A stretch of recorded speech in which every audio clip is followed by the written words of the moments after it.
Hello everyone, I'm Dr. Swati Gupta. I'm MD as periodontist. I'm pursuing my DMD at Boston University, and I'm also coaching and board aspirants for national dental boards, interview preparations, many things. So this video, I'm going to talk about the most common mistakes that we should avoid when you're applying for our DDS. So first mistake, and it's really the most common mistake that we do, is looking at the tuition fee, considering that as an important criteria when selecting the dental school which to apply. When I was applying for my DDS, I was also looking at different dental schools. I compared the tuition fee, compared the cost of attendance. So this is what I figured out. The tuition fee difference from one school to another school, considering be it East Coast, West Coast, or any other school or any other criteria that you want to consider when you're looking at the dental schools, the tuition fee is not that different from one school to another. Now, the tuition fee one school is 81,000, maybe another school is 85,000, maybe in some schools it could be 70,000, 74,000, but overall the difference is not that huge. Okay, and I don't think that that should be a factor anyway when you've decided to compete with 700 to 800 students coming from different countries in the world and who want to be a licensed dentist in the US, and who are all well determined, and they will be applying to all the possible dental schools in the US to get in. So I don't think when you're competing with that determined set of people that you should even look at the tuition fee. Most of us are going to take loans, either from here or from India. You are going to, or any other country, you're going to take a loan. Now, when you are taking a loan, why would you want to take that risk of considering only few dental schools and then only apply to limited schools? The seats, if you look at the number of seats that are available, the number of school actually that is available, it's so limited. That is not good enough to have 7 to 800 student applicants each year. So when the competition is that rigorous and the competition is that big and the stakes are high, I would not advise anyone to go by the difference in tuition fee. Consider that as a major factor when applying to a dental school. The cost of living, that includes your tuition fee and that includes your living expenses. In that cost of attendance, your living expenses is something you can have a control at. You can control that factor, but tuition fee is something that has to go. And again, that should not be a factor to narrow down your selection from 20 dental schools to probably 10 dental schools and think about you're going to compete, try to apply to these dental schools. So yes, in the long run, everyone will have to pay a loan. Maybe the person who did it from a school where the tuition fee was 10,000 lesser, then you probably gain a little bit less interest as compared to you. He will probably pay earlier, 3 years earlier than you, but that should not be a criteria at this point. At this point, your goal is to get into a dental school, so do not consider tuition fee as a criteria as long as you have decided that you want to be a licensed dentist in the US. Okay. Second most common mistake that everyone makes is overstressing or giving too much importance to research in the resume.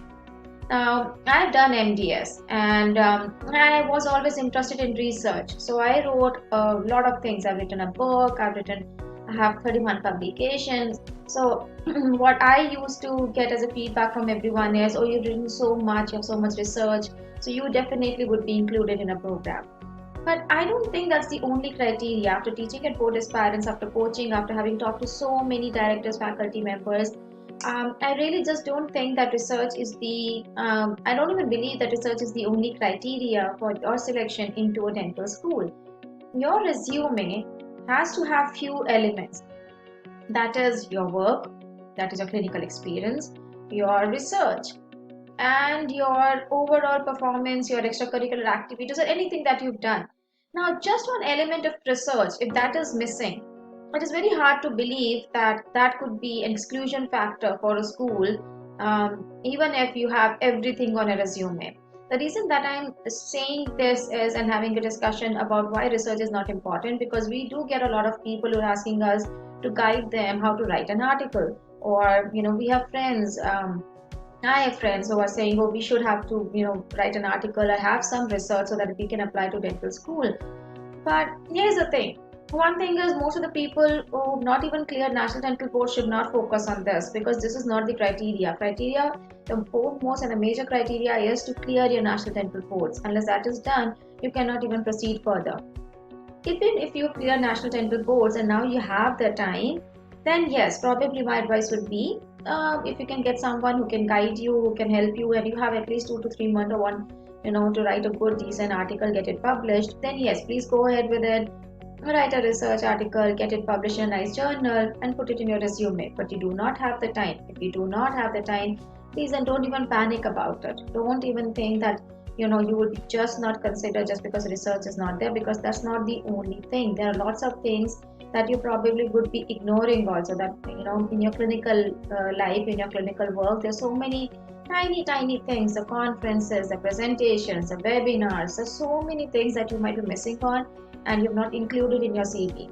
I would suggest is, if the research is not there in your resume, you do not have the time to do anything about it, don't panic. Think about other things that can be put in your resume, because nothing at this point is irrelevant. It can, if they are not going to add anything to your resume, they're definitely not going to hurt your resume. So rather work on that.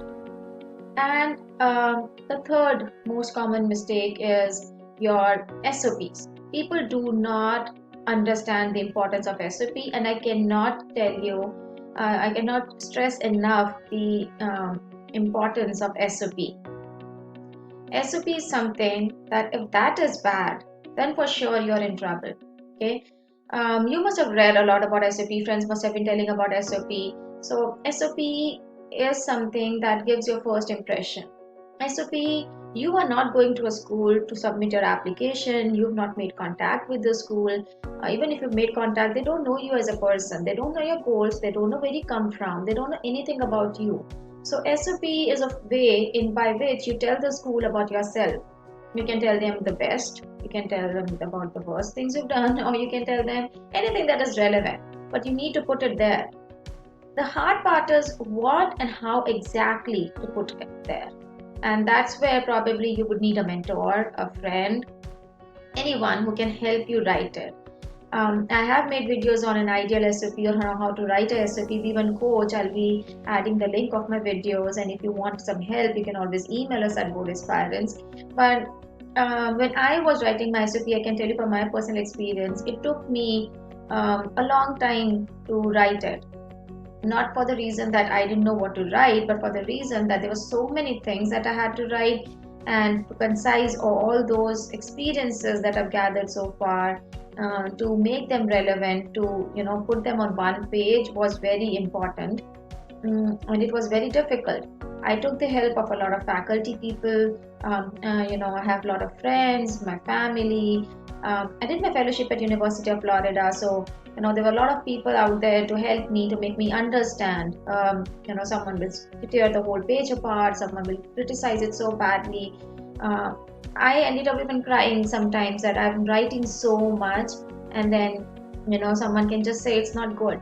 So it was something that will give you or make you feel really bad. But do not give up. A good criticism is always a bad criticism.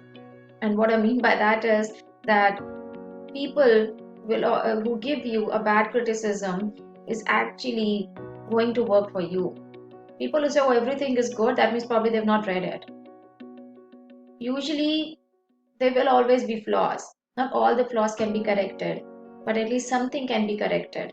And if someone tells you that in your SOP there are 100 mistakes in your first draft, in your second draft, and you want to work on it, and you really want it to be good, you will work on it. And a good SOP takes time. So please do not think that in 1 month I just write on anything and then I'll submit it. If you submit something that is not even good, then for sure no one is going to read it. You can actually even consider that you might not get an interview call, but because SOP is considered very important as a part of your application. And the last most common mistake that I advise everyone, my friends, and something that I've learned myself over the years, that Do not think that your friends are your enemy or they are your biggest competition. Your friends, the people you meet, they are not your biggest competition. There are 700 to 800 people who are applying for a dental school in the US. Okay, so these 2 3 people who are your friends or 2 3 people you meet along your journey, don't try to compete with them, but try to learn from them, try to help each other, try to understand, try to get as much information as possible.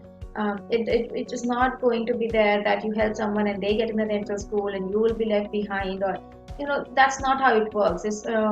I met a lot of friends, I met a lot of people who actually think that way. So my advice is that learning with each other, learning from each other, helping each other at this time is going to be really helpful for you. Giving national dental boards is one thing, but then applying through CAPIT, applying through this rigorous process, trying to wait for interviews, the anxiety, the stress, it's really too much.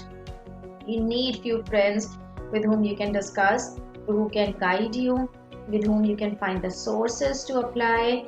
And this is really going to be, I think, one of the biggest advices I can give you when you're applying for a dental school. I hope that you learn from the advices that I've given you. I hope this can work for you. If you have any question, please email us at our email ID. I'll be adding that in the comment section. If you like our video, please like and subscribe, and I'll see you again. Bye bye.